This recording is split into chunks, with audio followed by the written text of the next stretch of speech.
Imagine a village where the streets are made of water, markets are on boats inside the lake, homes rise on stilts, and life flows to the rhythm of the lake.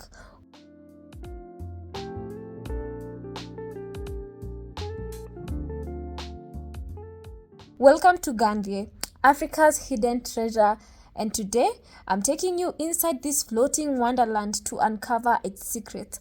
It's also known as the Africa's largest floating village, so stay tuned because what you're about to see will blow your mind.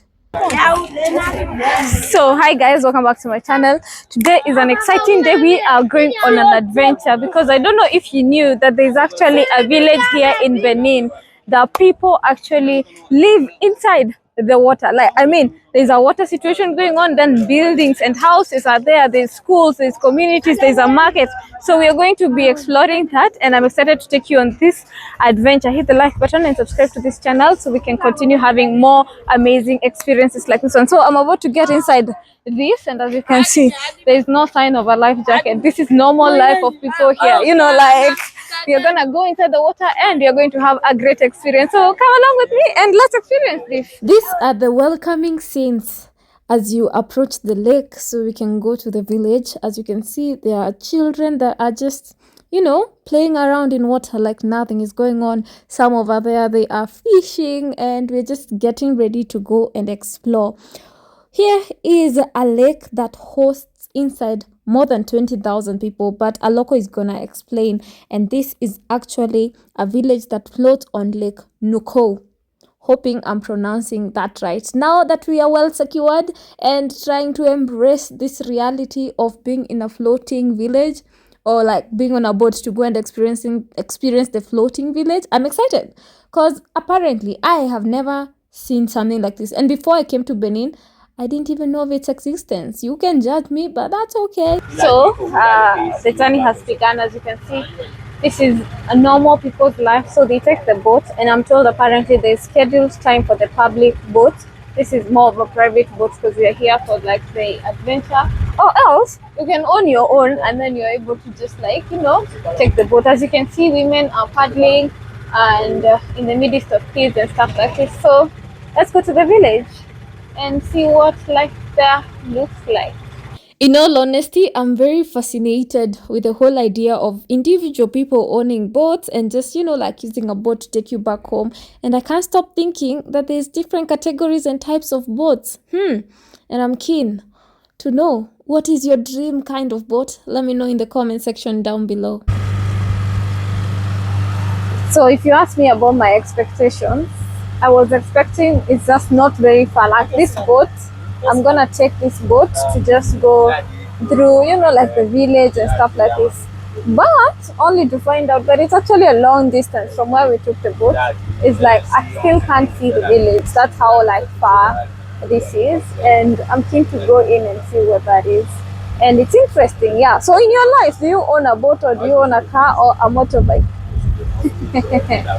It's actually explaining the type of fishing they do here. There's one they use the net, throw the net as if like a bird kind of thing.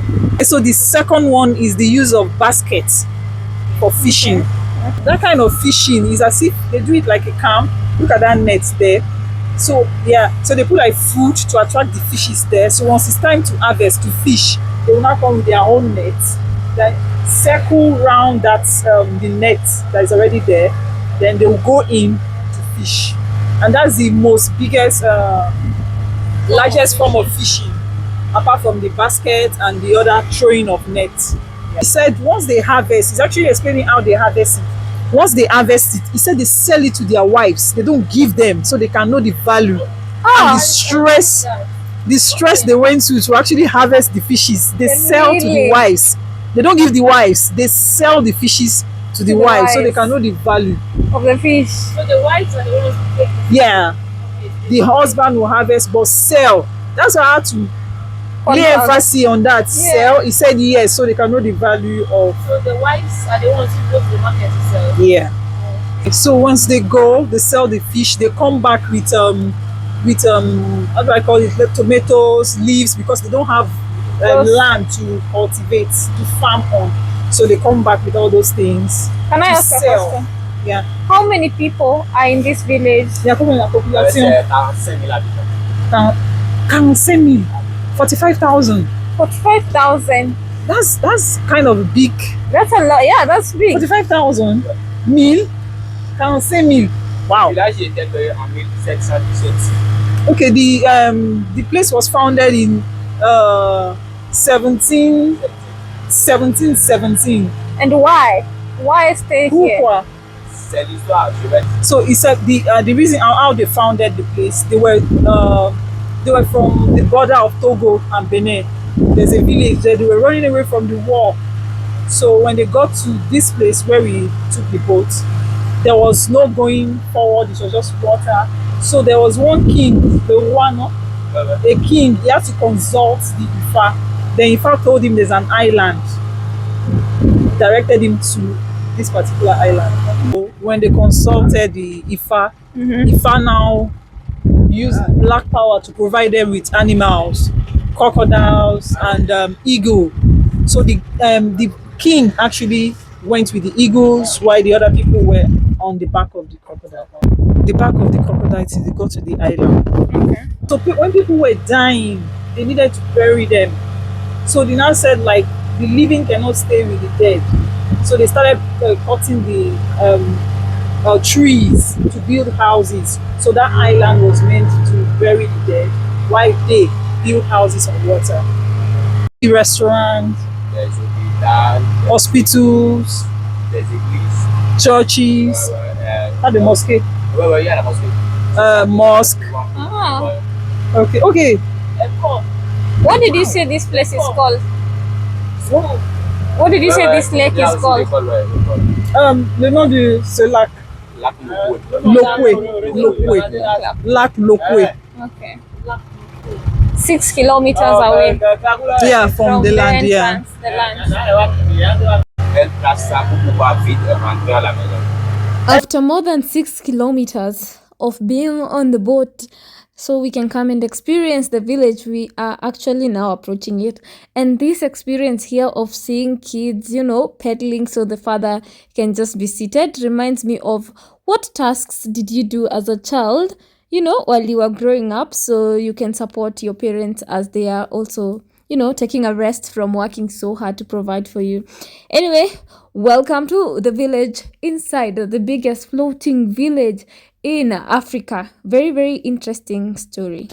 So definitely we are gonna stop so we can experience what it feels like to be, in a real life kind of experience. And our first stop is this souvenir shop that sells, all the goodies and things that actually are harvested from the lake. Let's experience this. They made this with that. Yeah. So nice. Oh. That's so. Oh, that's so cute. Look at this. So nice. I'm sure that's doing her. So this is us window shopping, stroke shopping, and just appreciating what people are able to do with their hands and the resources that they actually do have. And you actually forget that you are in a house that's on top of water and a lake. And you know what's interesting? I got to ask, is this lake deep? And yes, it is deep, so you better learn how to swim. But this is a shop that I'm just gonna show you around and just appreciate some art pieces and work from people of Benin. Yeah, look at that, Africa. Very, very beautiful. Anyway, just have a look. It's experience. The boat life.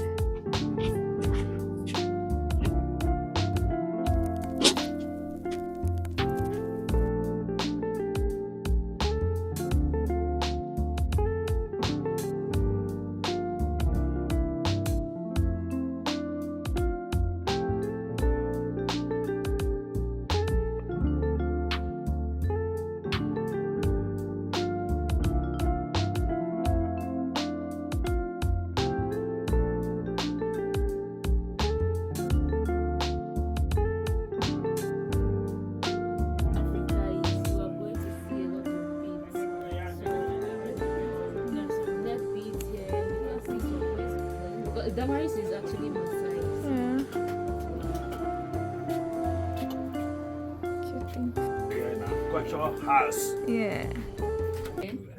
Are you from here? Yeah, I'm from Ganvie. Ganvie. My mommy come from here. My father come from here. You look good. I love your outfit. So every day you wear like this? Me, I dey for culture every day. Nice, Na nice. my dress. Yeah. You Na me speak still dey do my your clothes yourself. Yourself. any time wey I wake up, dressing day there. Na I dey for fashion. That's good. Na Nice. fashion. Thank you. After seeing the tourist welcome shop, it is time for us to go to the city center, or do we say for this case, the village center. But this is where there's so many facilities that you can find, be it a restaurant, be it a hotel, be it, when I mean hotel, I mean places that people can sleep. So if you want to experience this and to, spend a night here at Ganvie, those opportunities are there for you. But today we're gonna go and experience a restaurant. But in case I didn't mention before, there is also hotels, there is hospitals, there is schools, there is all facilities that you find in many places, churches, mosques, you name it, here in the floating village. Houses are very colorful. Oh, that's a church. Because I'm wondering, I'm mixing sand. Is it that you're eating it? Do you get? Women.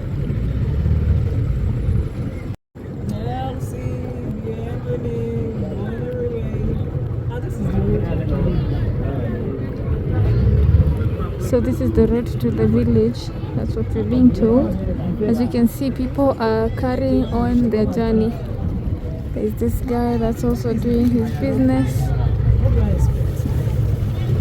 See, they're coming from outside. Yes. So, as you can see, people here are living their normal life. This is what normal life look like. So we've made it to the city center that offers a bar, restaurant, and a place to eat. So this was the first hotel and restaurant that came up, and yeah, I'm clean how people go in. So this is how people come in. Restaurant. So you can enjoy your meal in this first restaurant ever as you enjoy a view of of what's going on in this city. So in case you're wondering, houses here are made of wood, as you can see, but down below you can still see water, but they use like this, like this wood that supports even inside the water. I'm also very keen to know how deep is this lake, like how deep is it. So as you can see, we are going, kids are also sailing, people are cooking. Life here is basically as you imagine your life being normal. This is what's going on. So there's different routes, like that way, this way, and houses are very, very beautiful. You see there's even an advertisement. It's basically very, very interesting. Now the question continues to be, in your life, do you dream of the next big boat? Because I can imagine in this place no one is dreaming of owning a car. You dream of what boat you're going to advance into. Yeah, what a lifestyle. Lifestyle here in Ganvie, Benin Republic.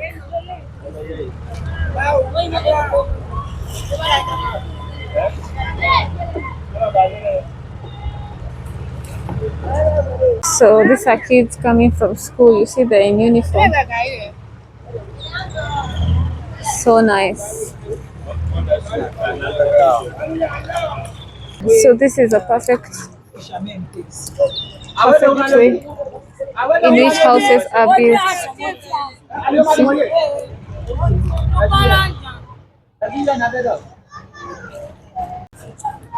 This is a shop, local shop.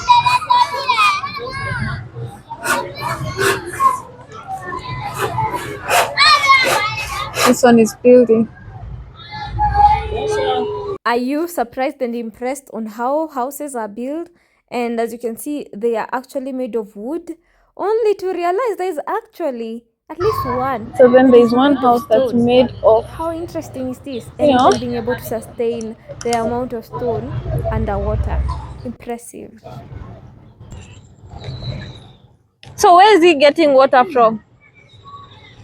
Savon?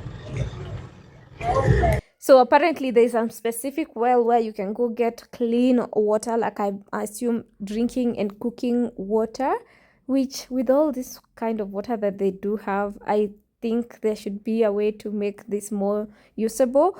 And I also was told of other people experiencing floating villages and how this was ranked as one of the cleanest and well maintained floating village. So big up to Benin. Because if you've watched my previous videos, I have told you that Benin is one of the cleanest countries that we have in Africa. And on that note, if you want to visit any African country, feel free to reach out to me. In the description box, I have left all my contacts and I'm willing to be of your service. Anyway, you want to visit Benin? I do have a tour guide full on for you in the description box. Feel free to check that out.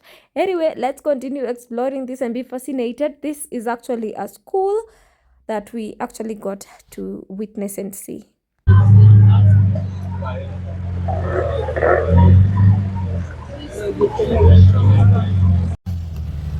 So these are people selling things. I wanna buy a fruit so we can experience that experience. So this is the experience of buying. You order like this and you make an order. So let's buy something. You know, like if you want bananas, that's what happens. So moving, what's it called? Shops are very moving, yeah. So this very big building here, I think the biggest building is actually a church made of stone and stuff. There's also a mosque in here. Everything that you need for your lifestyle you can find in this city, in this place. So school kids coming from school. Oh, okay. That's the symbol of how they arrive here. The king on the eagle. As we watch how the king and the people that came here first, the symbol that they used, one thing that really fascinated and took my whole trip to this floating island from one place to another is the sunset. Can you see the glow, the orange glow that's coming from the sun? Just making everything look so beautiful. Like every evening I would be going on a boat. What is it called? It's boat doing what? You tell me. Just to enjoy